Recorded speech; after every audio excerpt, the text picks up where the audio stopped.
Assalamualaikum warahmatullahi wabarakatuh. Selamat pagi dan salam sejahtera bagi kita semua.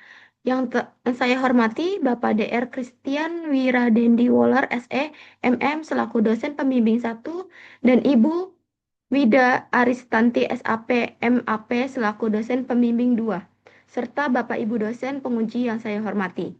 Perkenalkan, saya Jena Marta Sanjaya dengan NIM 1712422028 dari program studi D4 Administrasi Perkantoran Digital Fakultas Ekonomi dan Bisnis Universitas Negeri Jakarta. Dalam kesempatan ini, saya akan memaparkan seminar proposal skripsi yang berjudul Implementasi Penyusutan Arsip Inaktif dalam Pengelolaan Arsip di PT XYZ.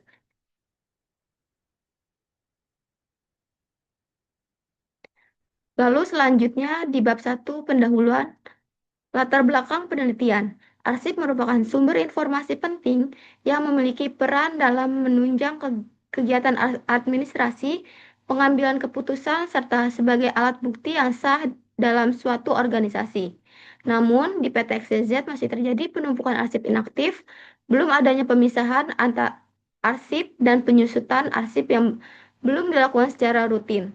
Oleh karena itu, penelitian ini mengkaji implementasi penyusutan arsip inaktif di PT XYZ. Lalu, research gap-nya, PT XYZ masih mengalami penumpukan arsip inaktif karena penyusutan arsip belum dilakukan secara rutin dan terstruktur. Selalu ada belum optimalnya implementasi penyusutan arsip menyebabkan proses pengelolaan dan temu kembali arsip menjadi kurang efektif. Novelty penelitian ini mengkaji kondisi nyata penyusutan arsip inaktif di PT XYZ yang belum memiliki penyusutan arsip secara rutin dan terstruktur. Penelitian ini tidak hanya mengidentifikasi kendala, tetapi juga menganalisis upaya yang dilakukan perusahaan dalam mengatasi permasalahan penyusutan arsip inaktif. Di sebelah kiri ada gambar pra-riset dengan pertanyaan. Yang pertama itu ada, apakah Bapak Ibu pernah mengalami kesulitan dalam membutuhkan waktu yang cukup lama dalam menemukan kembali arsip atau dokumen lama? Berdasarkan hasil pra-riset yang dilakukan terhadap 20 responden, diperoleh data bahwa sebanyak 80 responden menyatakan pernah mengalami kesulitan atau membutuhkan waktu yang cukup lama dalam menemukan kembali arsip atau dokumen lama. Sedangkan 20% responden menyatakan tidak mengalami kesulitan tersebut. Hal ini menunjukkan bahwa mayoritas responden menghadapi kendala dalam proses temu kembali arsip. Lalu yang kedua pertanyaannya, sejauh yang Bapak Ibu ketahui, apakah sudah pernah ada kegiatan penyusutan arsip inaktif dalam 2 sampai 3 tahun terakhir di unit kerja Anda? Berdasarkan hasil pra-riset terhadap 20 responden, diketahui bahwa sebanyak 50% responden eh, menyatakan bahwa kegiatan penyusutan arsip inaktif belum pernah dilakukan di unit kerja mereka. Sementara itu, 25 responden menyatakan bahwa penyusutan arsip pernah dilakukan namun tidak secara rutin atau terjadwal, dan 25% lainnya menyatakan kurang mengetahui adanya kegiatan penyusutan arsip inaktif.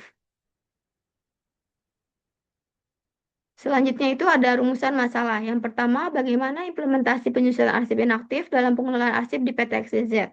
Yang kedua, apa saja kendala yang dihadapi dalam pelaksanaan penyusutan arsip inaktif di PT XYZ. Yang ketiga, bagaimana upaya yang dilakukan untuk mengatasi kendala dalam penyusutan arsip inaktif di PT XYZ.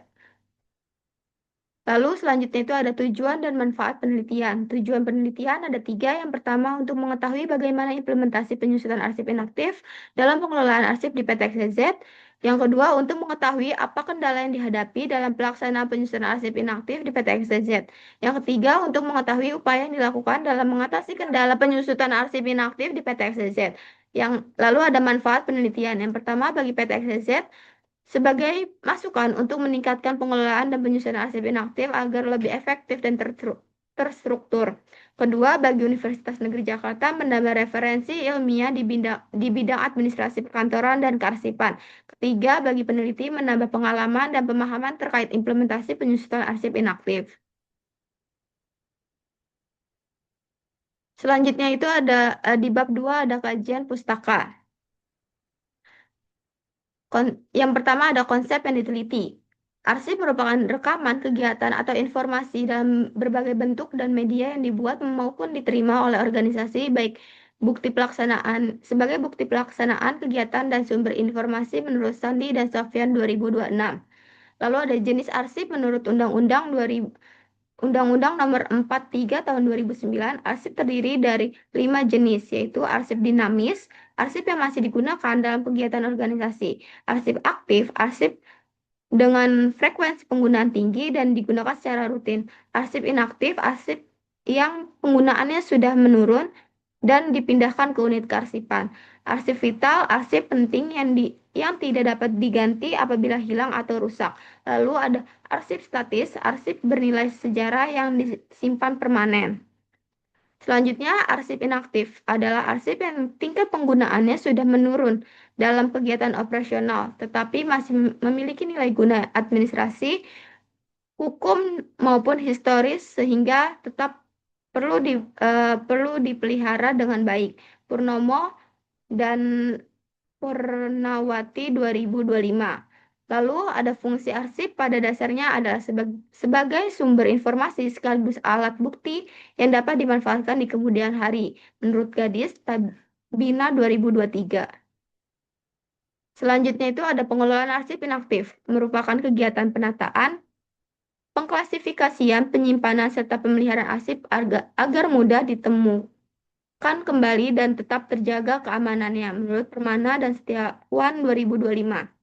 Lalu ada jadwal retensi arsip yang disebut JRA, merupakan pedoman yang memuat jangka waktu penyimpanan arsip serta rekomendasi penentuan nasib akhir arsip, apakah dimusnahkan, dinilai kembali, atau disimpan permanen menurut Zulkarnain dan Wahyu 2025. Lalu ada penyusutan arsip, merupakan kegiatan pengurangan jumlah arsip melalui pemindahan, pemusnahan, maupun penyerahan arsip statis guna meningkatkan efisiensi pengelolaan arsip dalam organisasi menurut Krisnawati 2022. Selanjutnya itu ada pemindahan arsip dilakukan secara sistematis dari unit kerja ke unit kearsipan dan dilengkapi berita acara serta daftar arsip yang dipindahkan menurut Utami dan Lawanda 2022. Ketentuan pemindahan arsip meliputi yang pertama menjadi tanggung jawab kepala unit kerja. Yang kedua disertai berita acara dan daftar arsip. Tiga dilakukan melalui penyeleksian dan penataan arsip. Empat arsip dipindahkan sesuai masa retensinya. Selanjutnya itu di bab 2 ada kajian pustaka, telaah pustaka terdahulu. Yang pertama, Gadis Tabina 2023 dengan judul Pengelolaan Arsip Inaktif di PT Prima Mitra Elektrindo, metode penelitian kualitatif deskriptif, hasil penelitian pengelolaan arsip inaktif sudah dilakukan, namun masih terdapat kendala dalam penyimpanan dan penataan arsip. Perbedaannya, penelitian terdahulu berfokus pengelolaan saja, sedangkan penelitian ini mengkaji pengelolaan arsip perusahaan lebih mendalam tentang pelaksanaan penyusutan arsip agar tidak terjadi penumpukan arsip. Yang kedua itu ada Marcelia Wima Safira 2025 dengan judul penelitian penyusutan arsip di RSUP DR Harjito, metode penelitian kualitatif, hasil penelitiannya penyusunan arsip telah berjalan, namun masih terkendala keterbatasan ruangan penyimpanan. Perbedaannya, penelitian ini memfokuskan pada permasalahan penumpukan arsip akibat belum optimalnya implementasi penyusutan arsip inaktif. Selanjutnya di bab 3 ada metodologi penelitian, kebaruan dan objek penelitian. Kebaruan penelitian ini mengkaji kebaruan pada fokus kajian implementasi penyusutan arsip inaktif di PT XYZ yang belum memiliki sistem penyusutan arsip secara rutin dan terstruktur. Selain itu, penelitian ini tidak hanya membahas kendala pengelolaan arsip, tetapi juga mengkaji upaya yang dilakukan perusahaan dalam mengatasi penumpukan arsip inaktif.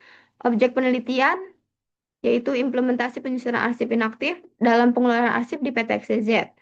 Tempat penelitian PT XYZ Jakarta Timur, jenis instansi infrastruktur beton, Waktu penelitian Februari 2026 sampai Juni 2026. Lalu ada metodologi penelitian. Pendekatan dan metode penelitian. Penelitian ini menggunakan metode kualitatif dengan pendekatan studi kasus yang mendeskripsikan implementasi penyusutan arsip inaktif dalam pengelolaan arsip di PT XYZ. Lalu ada sumber data penelitian, data primer, yaitu observasi, wawancara, dan dokumentasi. Data sekunder, studi pustaka.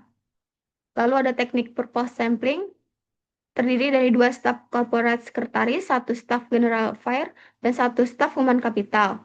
Lalu ada teknik pengumpulan data, yaitu observasi, menggunakan observasi, wawancara, dan dokumentasi. Selanjutnya teknik analisis dan validasi data, yaitu yang pertama pengumpulan data melalui observasi, wawancara, dan dokumentasi.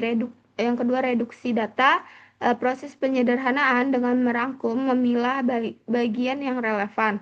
Penyajian data, proses penampilan hasil penelitian secara jelas dan terstruktur. Kesimpulan dan rekomendasi, serta validasi teknik regulasi. Meninjau ulang observasi, wawancara, dan catatan untuk memperoleh kesimpulan. Sekian presentasi seminar proposal yang dapat saya sampaikan.